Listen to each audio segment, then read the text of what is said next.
It's very difficult to describe what went through the mind.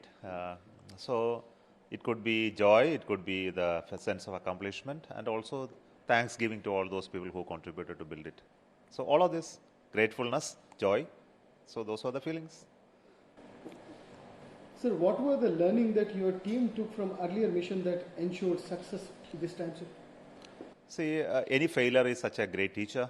The last failure of Chandrayaan 2 gave us a lot of inputs in terms of its data and what went wrong, and we clearly identified. So those lessons are the first thing that we learned, and afterwards we looked at what all can go wrong further, and we strengthened all of them so that the failure won't happen this time. So essentially, in all the space missions, failures are an important element for achieving success. The very first time success doesn't mean it is a success.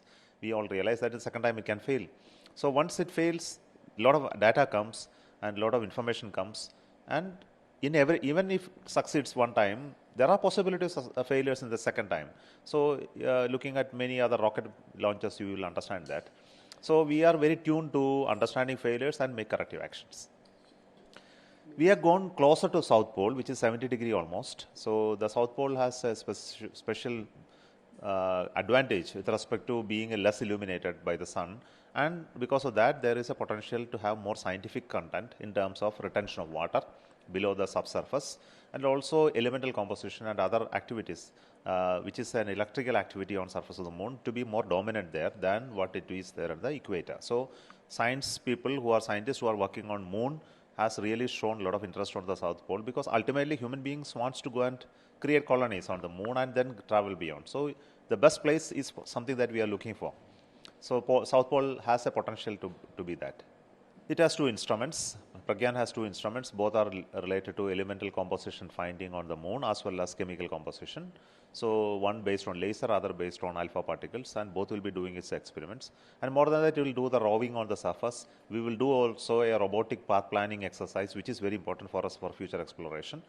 This data will give a little more understanding of the lunar regolith for all the scientists. So that's what we expect. So other than those two experiments on the Pragyan, we have 3 experiments on board Vikram lander also. One is related to finding the seismic activity on the moon surface. The payload is ILSA, and there is a payload where we will conduct a thermophysical measurement of the moon surface called Chaste. And the third experiment is Rambha, which is going to measure the electrical activity on the surface, especially to study the charged particle atmosphere of the moon. So 3 such experiments. Sir, what is the next for ISRO in terms of mission Gaganyaan and mission Aditya? Aditya is a mission to Sun. It is getting ready, and it is just ready for launch. First week of September it will be launched, and after that it will be launched. It will travel for many days to reach the L1 point. Gaganyaan is still in the work in progress, and we are doing a mission possibly by end of September or beginning of October for demonstrating the crew module and crew escape capability, and which will be followed by further missions of unmanned missions next year beginning, and many more test missions and ground test, hundreds of them, until we do the first manned mission, possibly by 25. ISRO has also showcased extraordinary ability to the world. That how would you view, especially going forward?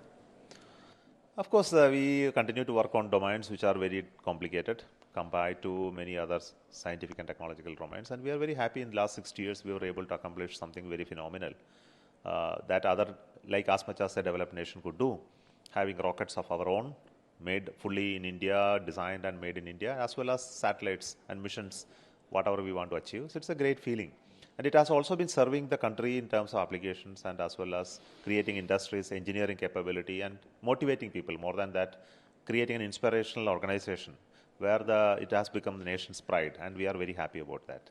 Nothing but scientific experiments. So it is designed to do that scientific experiments, and we expect good data out of it.